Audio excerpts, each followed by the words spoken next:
Welcome to our presentation on studying for the qualifying exam. I'm Jamie Goodrich. For those of you who don't know me, I'm an associate professor in the department, specializing in early modern literature. And I'm Adrienne Jenkins. I'm an assistant professor specializing in composition pedagogy and teacher development. Let's get started. Successful QE preparation begins even before the reading list has been assembled. At the start of the process and throughout the months that you study, make sure to check in with your advisor frequently. You should also talk to your committee members at least once before the exam. Your graduate student cohort will also be able to give you support and tips based on their own experiences. However, know that your committee is the very best source of information on preparing for the exam.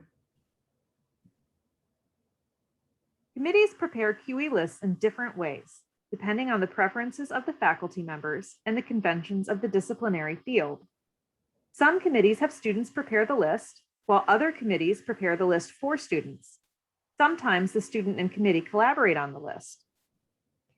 Either way, you should have an opportunity to provide feedback on the list. Before getting started, check in with your advisor about what makes sense for your exam. Once you have the list in hand, identify subgroups of related texts so that you can divide up the reading in a logical manner, completing one subgroup before moving on to another.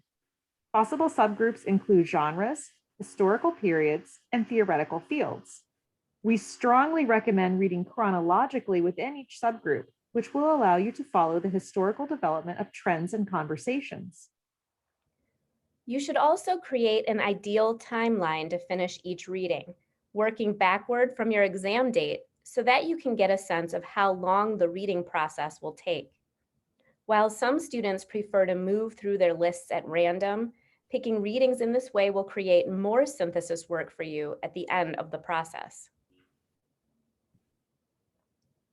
There are many different ways to take notes for the exam, so there is no one-size-fits-all strategy. However, it is important to take notes on each individual text. You will want to pay special attention to things like main arguments, themes, elements of genres, major characters, etc. You can also take notes about potential dissertation topics, keeping those in a separate file. You should also think about how you'd like to keep and organize your notes. While digital notes are easily searched during an exam, handwritten notes can aid cognitive mastery of a subject. Synthesis is one of the most important steps in the studying process, so make sure to leave at least 1 week for synthesizing the readings toward the end of your timeline. You should perform multiple kinds of synthesis.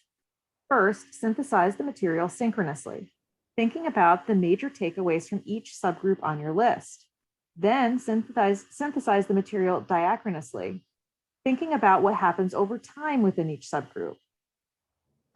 Finally, take a step back and synthesize your syntheses of the subgroups. Think about how the subgroups relate to one another synchronously and diachronously. You can use whatever form of synthesis works best for you: bubble maps, outlines, charts, etc. In the final months of your study timeline, you will want to take at least one timed practice written exam. You can ask your advisor for sample questions and for advice on the essay that you produce. You can also practice for the oral exam with your committee members. When you meet with them as part of your routine exam preparation, ask them to pose 1 or 2 questions in the style of the oral exam. Other creative practice strategies include having your friends ask questions, especially students who have already passed their exams, or creating note cards with potential topics and drawing random pairs of cards. Remember that taking practice exams is the best way to avoid making common mistakes during the exam itself.